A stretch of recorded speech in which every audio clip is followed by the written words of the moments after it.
game a day after the trip, come out with more energy than the other team and play harder than the other team. On top of that, we had a back-to-back, and we lost a crushing game on Friday night. Our locker room, that was dispiriting to lose that game. It was disheartening. And for our guys to come back with an early start and be the harder playing team from the beginning, that to me says everything about our group. On top of that, this was such a different game than anything we played recently, and it was particularly like polar opposites of the Denver game. In terms of game plan, in terms of what we were trying to get offensively, it was just two very different games, and they were able to execute in Denver. They were able to execute tonight. Helped that Luka, Doe, Gabe, Jackson was awesome having those guys back. But again, just the transition from one thing to the next, coming off 4 losses, our group was phenomenal. Was there a player or two that you thought symbolized that earlier, or was it really more of a group thing? No, I'll say this. Never judge a player based solely on his box score. Jordan Goodwin was incredible tonight, and he had 2 points and 4 fouls.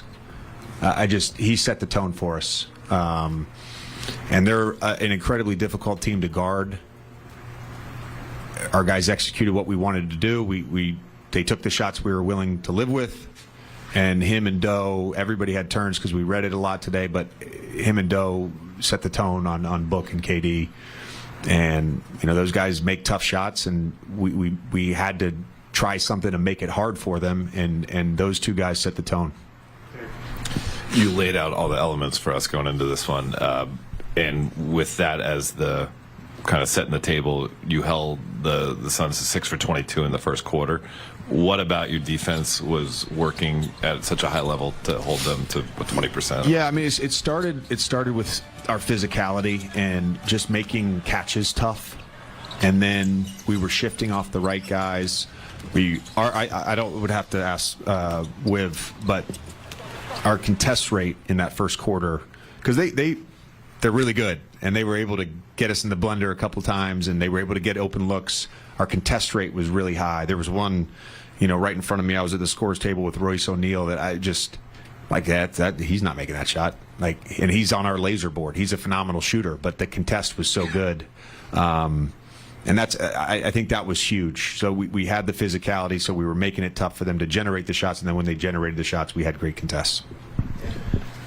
JJ, I think a lot of times when people judge players, they tend to focus on the things that they don't do, but I'm curious, how have you guys optimized the way Jackson is able to obviously be a vertical threat on offense, but the way he's able to also kind of fly around on defense and get involved in your switches and be part of kind of the havoc that you guys are creating there? Look, I think I said this during the win streak at some point. I think where his growth has been this year is just his cognitive load to go from one thing to the next, the mental bandwidth to do a number of different things on a possession, to be able to oscillate between coverages and reading.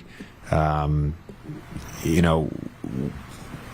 they went to the fire late, or they had gone to it a bunch, but he hadn't been on the floor, and then when they went to the fire late, he got to the foul line, made himself available. Doe gets the wide open corner three that kind of gives us the cushion to win the game. It's just like little stuff like that where he's, the stats are going up, but it's